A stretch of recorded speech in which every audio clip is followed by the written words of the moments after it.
Hello, everyone. Welcome to another episode of Who Died with Pete and Alex. It's your weekly show where we take a look at the famous, infamous, and otherwise noteworthy people who went up to heaven in the past week. Just that makes it sound like a visit. Yeah, just went up for a visit. They might be back. Yeah, I'm going down to the shore. Yeah.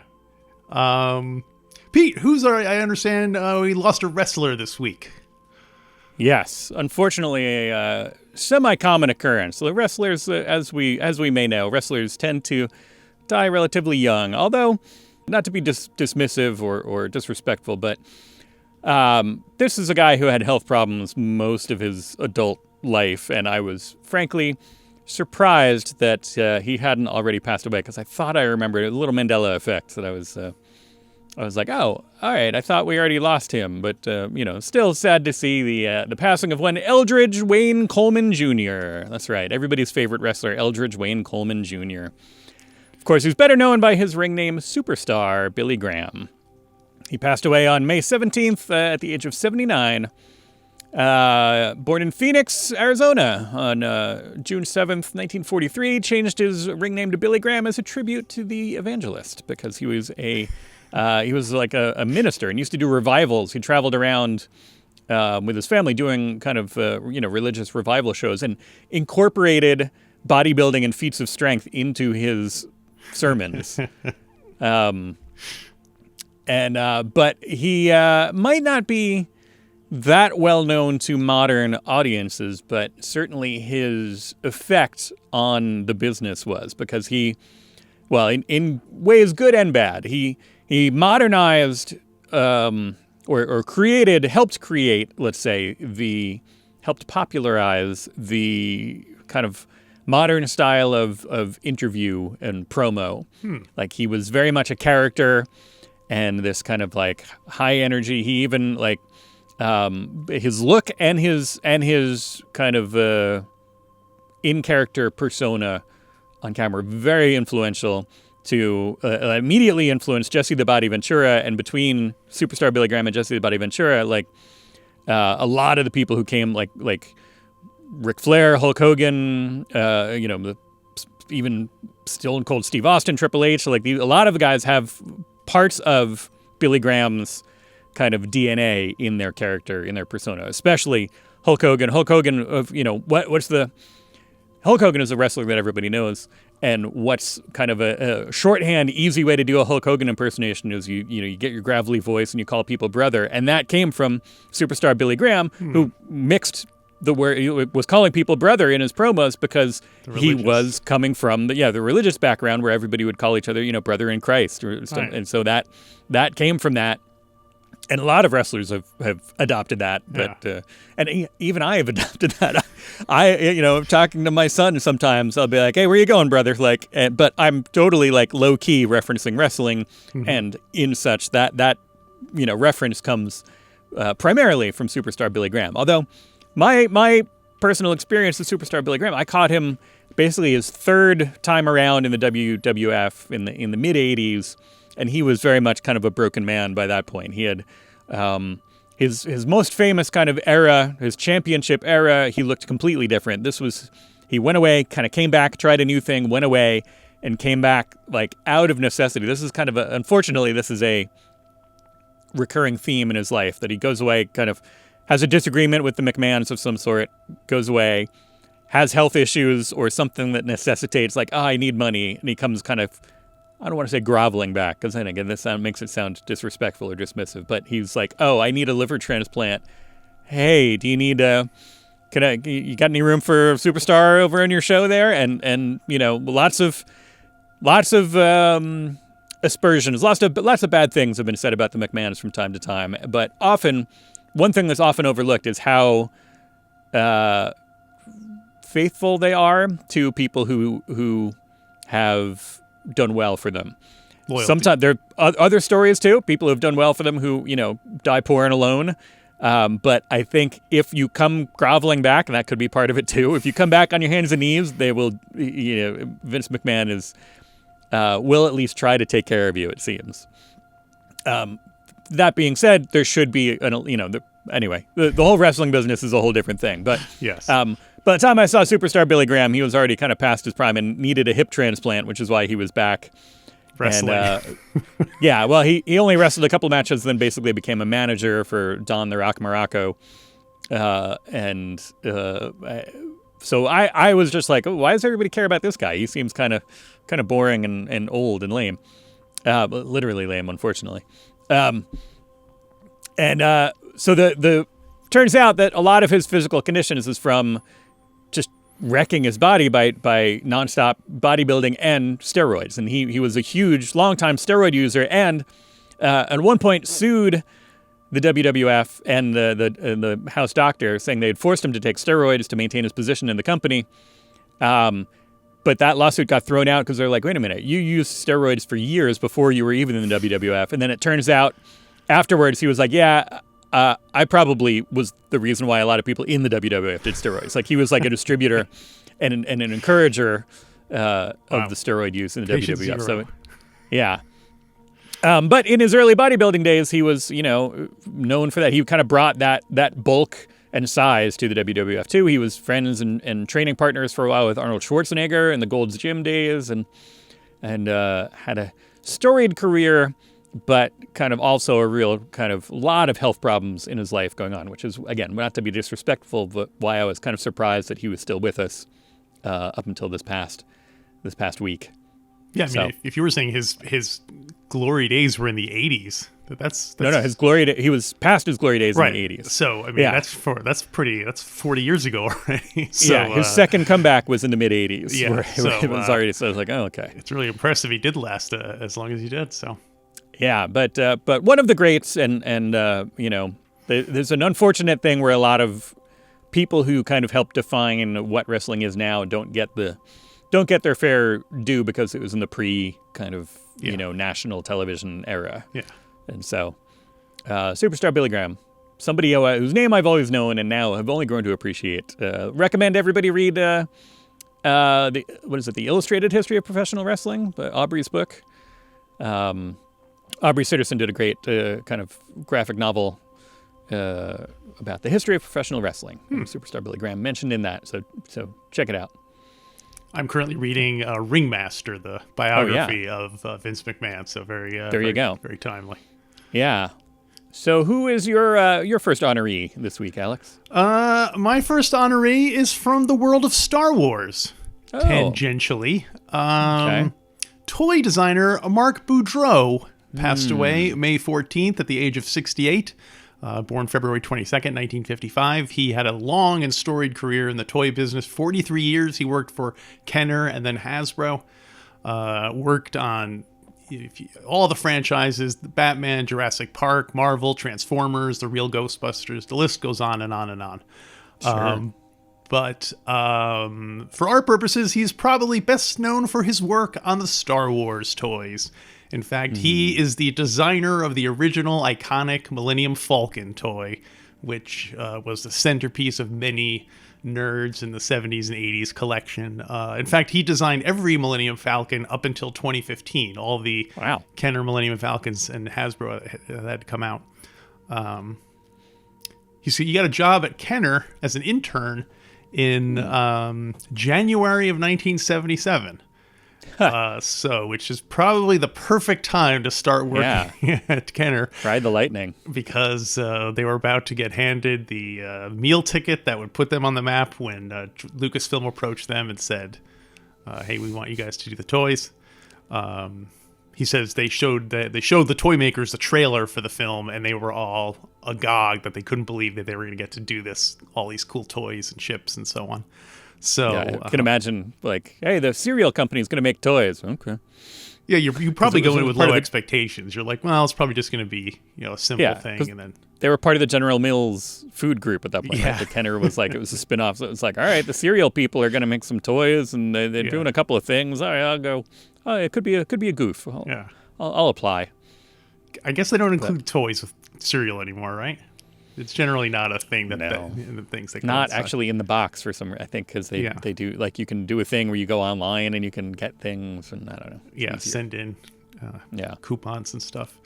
In addition to the Falcon and other things, he designed the much beloved and much overlooked mini rigs line. We are constantly referencing those on Star Wars Minute, our other podcast. Sure.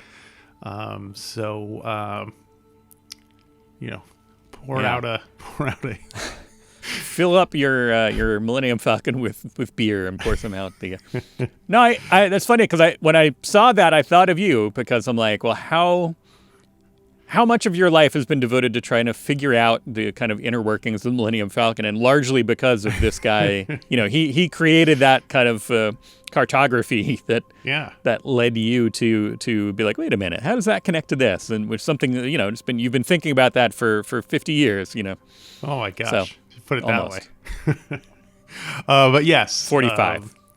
Yes, I wonder that probably did have something to do with my love of the Falcon and its interior geography, and not that his Falcon was at all accurate. They had to had to be toyetic, take liberties with it. But 2015, he was named Toy Innovator of the Year and joined the Toy Collector Hall of Fame. So there will be a lot of sad nerds in Toyland today. Yes, Mark Boudreaux. They hate it when we talk about the toys, but hopefully we'll make an exception in this case. Yeah, hopefully they'll allow us to talk about the designer of the toys, the people behind the toys. Then your next person up here, I can't say I recognize the name, but I'm curious as to what she's famous for.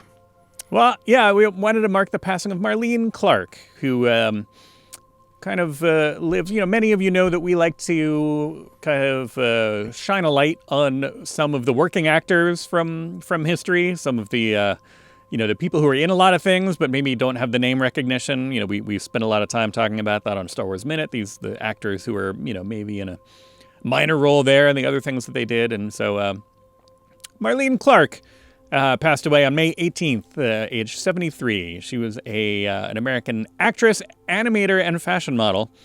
Perhaps best known, her two notable roles on the Wikipedia, at least. IMDb is different, but that's because it's the movies are bigger.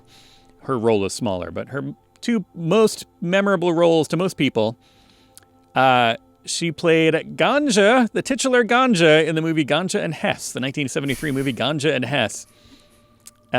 Which is a weird kind of vampire blaxploitation movie. It's interesting. I don't know if I've ever seen the whole thing, but maybe I will now. And also known as playing Janet, Lamont's girlfriend on Sanford and Son, from 75 until the end for the last 2 years of the show. She was. She also had minor roles in Putney Swope, Enter the Dragon, Midnight Cowboy. She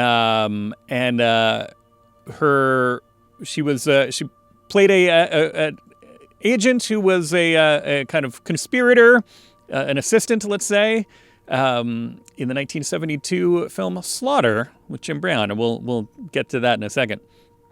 Her last acting credit, she was in one episode of Head of the Class in 1988.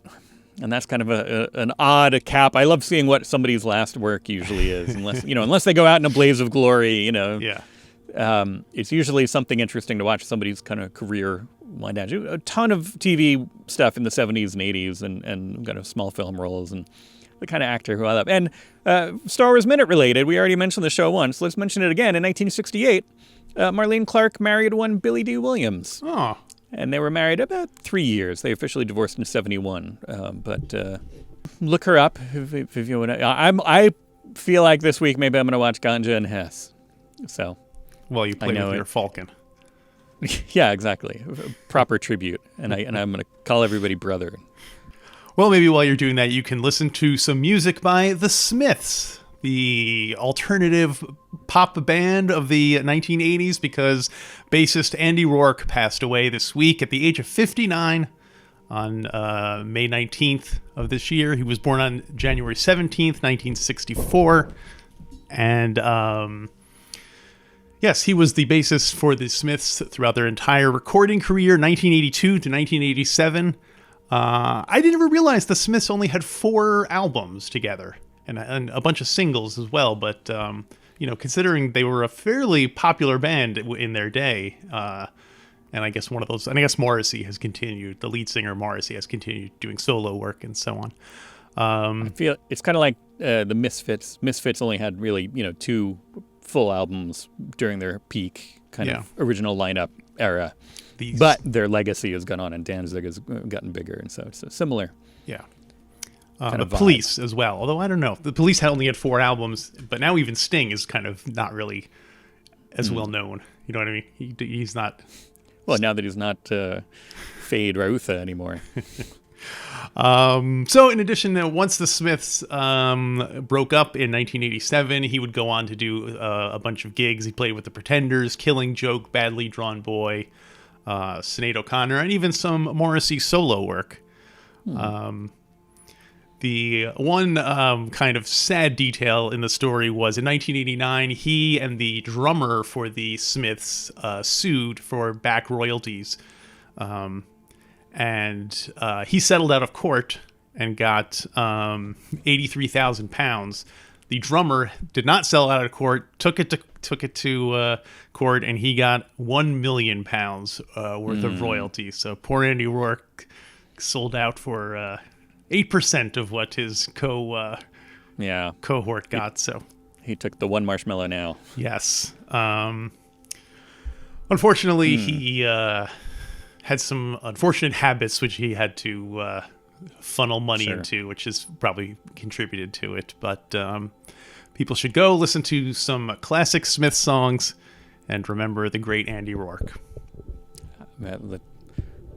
Without being disrespectful, let the record show that the recommendation to go listen to Smith songs is not the official opinion of both members of Who Died with Pete and Alex. I know you're not going to remember Andy Rourke is yes, let's do that and tip of the hat. But I'm always sad to see somebody leave it. And musically, I think the Smiths are good. I just can't. I have a really hard time listening to them, but I still am sad to see him go. And I shouldn't have said anything because I don't want to put a cloud over this. But no, it's all right. We all have our opinions on here. It is Who Died with Pete and Alex, so our opinions will come into the story sometime. Musically, I think I love that. I always find it interesting when a band breaks up and then the kind of let's call them the neutral parties. Usually it's the rhythm section will end up kind of, working with the other members of the band. Like usually it's like the guitarist and the singer have a fight. Mm-hmm. And then, the bassist or the drummer are just kind of, they're cool. They'll work with anybody. So they'll do a solo album with either one or both of the, the drummer and the bassist. Yeah. And it's a funny thing. Funny thing to see that. So I'm glad he kind of came back and worked on other stuff. Yeah. Well, my last one for today is actor Ray Stevenson. Actor the Streak. No, not Ray Stevens. This is his son, okay. Ray Stevenson. Ray Stevens' son.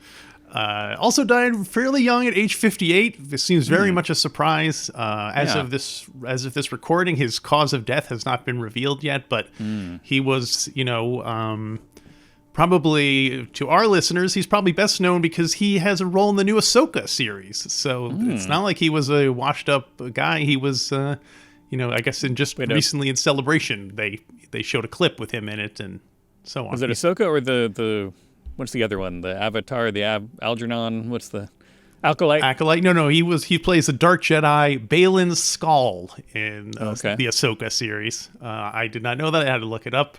Dark Jedi. Anyway, but the weird part for me personally is I had just finished watching Rome, the HBO series from that ended in 2007, and he's one of the main characters in it. So it was just so weird. This actor I did not know in any other context, just finished watching the show, and then he dies right after. So it was really shocking. Hey, what's up with that guy? He was good, and then boom. Yeah, and he was very he was very he was a big guy, but he had a kind of goofy, kind of easy charisma about him. In addition to Rome, he was just recently in RRR, the Indian epic that made a lot of waves. He was in Dexter, Divergent, And for you Marvel fans out there, he played the titular Punisher in Punisher: Warzone. And he also played Volstagg in the Thor movies. So he was, Yeah. he had his nerd credentials. Sure. Are you judging him now that he was in Punisher: Warzone? He was a working actor. No. He has to take what From what I understand, the Warzone is the better of the Punisher outings. Not the Dolph Lundgren. Or wasn't Thomas Jane Punisher in one? That's right, he was. They tried to do the Punisher a bunch of times, haven't they? Yeah. I was noting that because I saw that he had passed away, and I was like, oh, I'm not really familiar with his work. And I'm like, it's weird that somebody played the Punisher and Volstagg and was in Star Wars, and I don't really know him. And but now I feel like I missed out, and I'm sorry to see him go, and interesting to see. I don't want to say happy to see, but it was good to see a bunch of the official Star Wars account and a lot of other things kind of paying tribute to him. Yeah, in addition to Ahsoka, he also did a voice of the character Gar Saxon in both Clone Wars and Rebels. So that to look forward to get to see him in the Rebels reviews. And I know you'll probably appreciate this. He was in G.I. Joe: Retaliation, where he played Firefly. That was somebody played Firefly and Volstagg and was in Star Wars. It should be my favorite actor, and yet yeah. Maybe it will be posthumously, and I'll be sad. It'll be one of those things where you discover, just like you were like, hey, what's up with that guy? And then So goodbye to Ray Stevens. Just short, May 25th, 1964 would have been his. That was his birthday, so he would have been 59, I guess. In just a week after, 4 days after his death. So just missed it. Ray Stevenson gone, but not forgotten as long as the MCU and Star Wars will live on, which will be forever. Forever. So, well, funny that we've managed to mention Star Wars in almost every. It's a cursed franchise.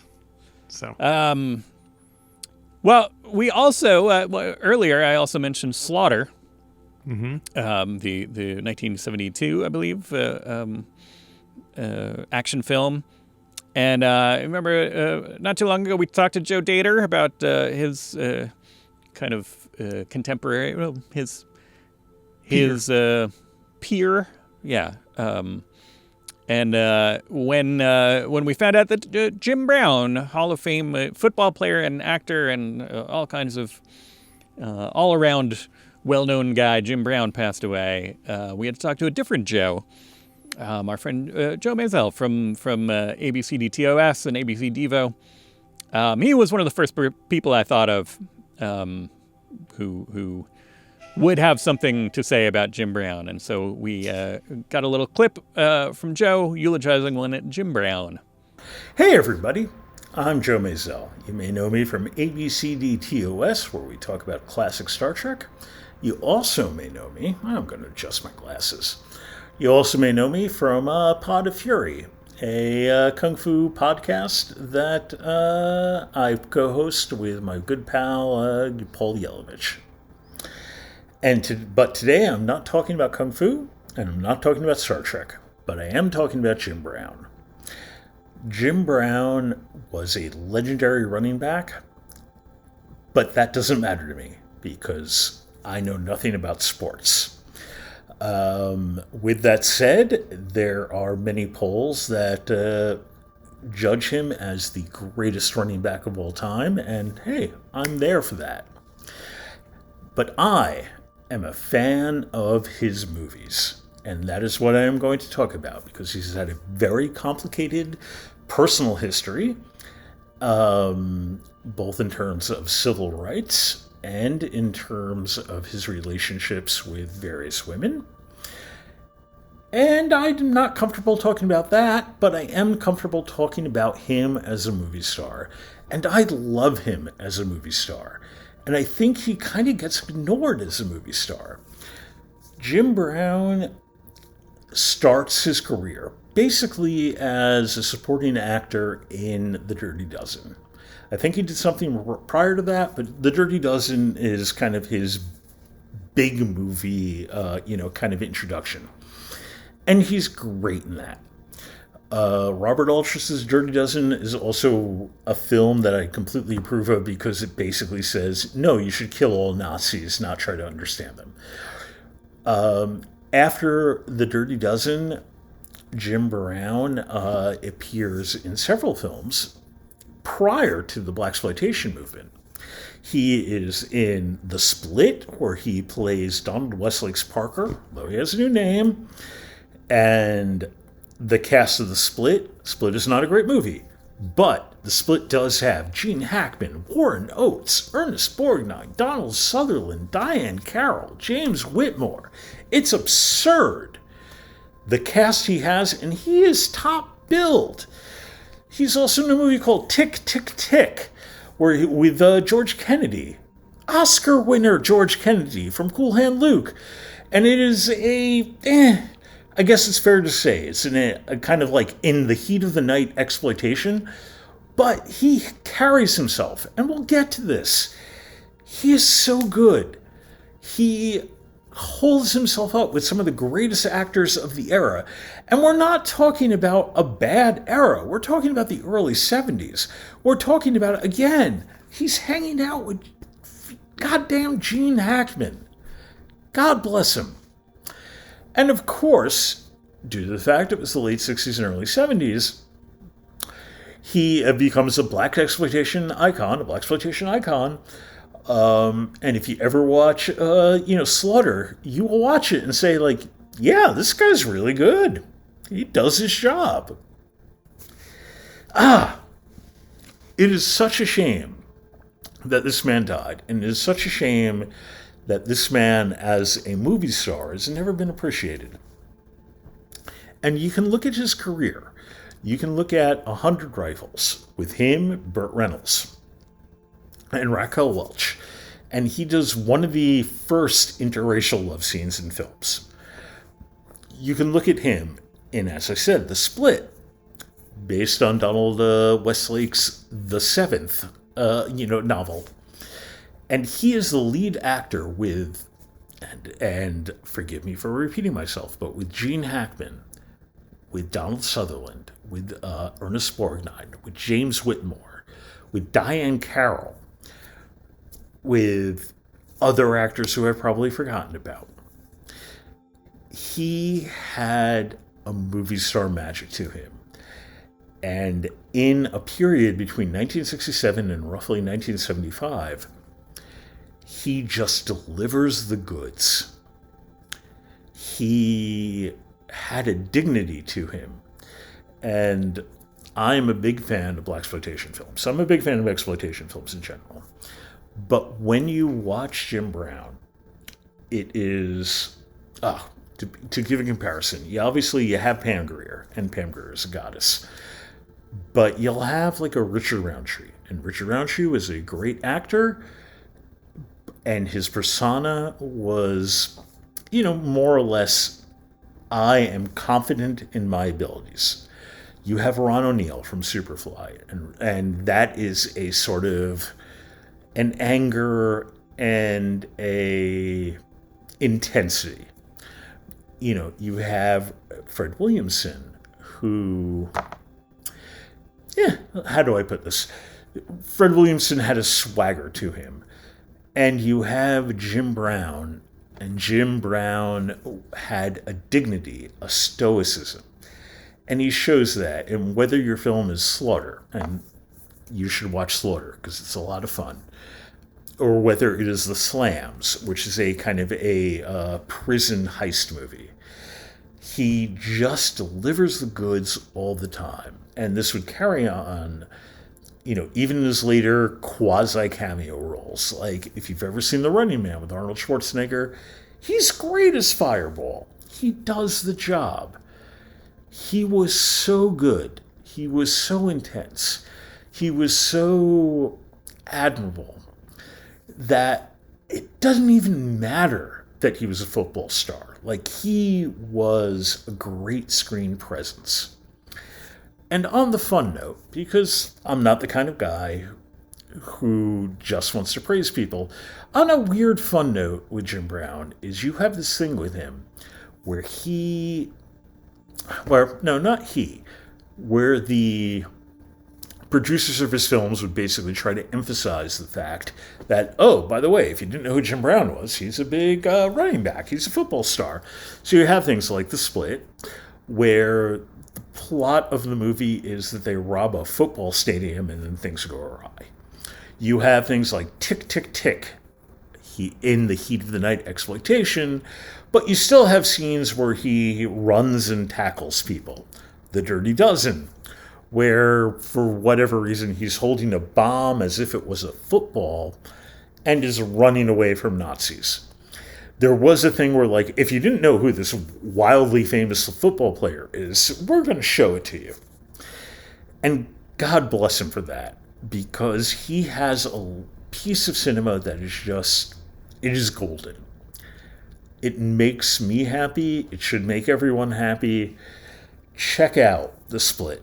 Check out, Dirty Dozen, obviously. Check out even Tick, Tick, Tick. Check out my kind of like dark side favorite, which is Darker the Sun, where he and Rod Taylor are mercenaries in Africa, and it's a really gritty, nasty film.